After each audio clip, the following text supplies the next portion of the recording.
The house was too quiet. No laughter, no clatter of pans, no voice calling my name. Just the steady creak of a rocking chair. He sat in the living room, my husband's stepfather, his one good eye watching me as the other remained shut in a kind of mockery of sleep. On the table beside him, a note in my husband's handwriting. "Gone on a cruise with my ex. You'll stay home and take care of stepdad. He needs you." Stepdad opened his eye, slow, deliberate. "Shall we begin?" he asked. I nodded. Backstory: 5 years ago, I thought I had chosen well. My husband was charming in public, attentive in private. We built routines like bricks in a wall. Sunday mornings with coffee, Thursday night dinners, promises whispered under covers. I loved him enough to believe him. That was my first mistake. His stepfather had always been a shadow in the background. A rough man, sharp edges where most people had curves. He spoke little, but when he did, it carried weight. My husband hated him. I never asked why. Discovery: the change was slow at first. Missed calls. Late nights at the office. Excuses that smelt faintly of perfume not my own. Then came the laughter, muffled, but not enough. I stood in the kitchen one night, listening to him in the other room.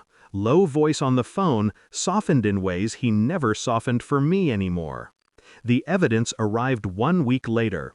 A text on his phone, left out carelessly. "Pack light, swimwear, I can't wait." The sender, his ex-wife.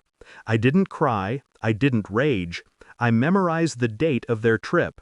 I folded the knowledge into myself like a blade. The shift. It wasn't heartbreak that kept me awake that night. It was clarity. I realized he never saw me as his equal. To him, I was safe, predictable, someone who'd cook a turkey while he played family man on the side. He was wrong. I didn't confront him, I didn't leave. Instead, I studied. Stepdad, of all people, became my teacher. He knew betrayal, he said. He had the patience of someone who had buried it, tended it, watched it bloom. "Don't waste your anger," he told me. "Weaponize it." The plan. First, I secured the finances. Quiet transfers from joint accounts into one I opened months earlier. Legal consultations hidden behind routine errands. Then I turned the house into evidence. Cameras where he wouldn't look. Microphones in the places he mumbled his secrets on late-night calls. And finally, the invitations. His colleagues, his friends, even his ex-wife's sister, all copied on carefully timed emails. The subject line simple: Thanksgiving dinner, hosted by us. I signed both our names. Execution. While he sailed off with her, drinking cocktails under sun, I cooked.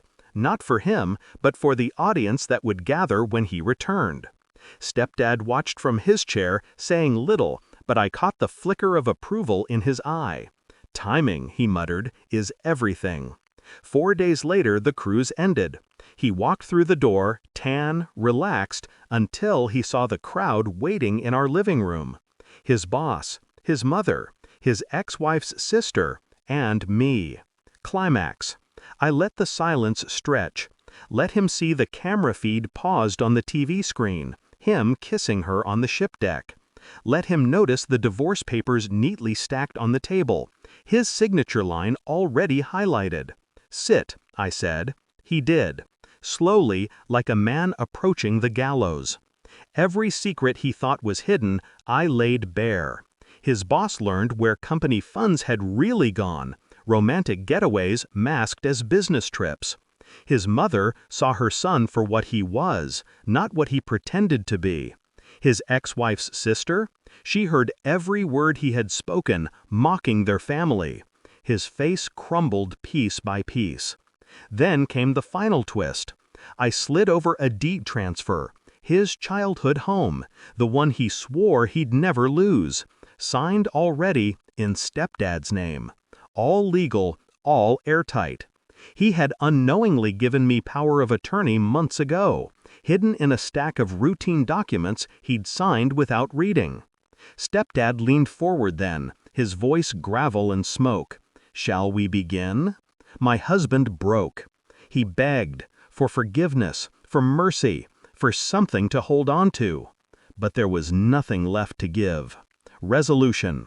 By the end, he was stripped bare. Money gone, reputation shattered, family turned cold. He had wanted freedom. I gave it to him, in the most absolute sense. That night, after everyone left, Stepdad poured 2 glasses of whiskey. We sat in the quiet, listening to the house breathe again. "You did well," he said. I looked at the empty seat where my husband once belonged and felt nothing. Not grief, not guilt, just the clean silence of closure. "He thought he chose the game," I said, "but I wrote the rules." Stepdad smiled, slow and knowing. And in that moment, I understood. Betrayal wasn't the end of my story. It was only the prologue.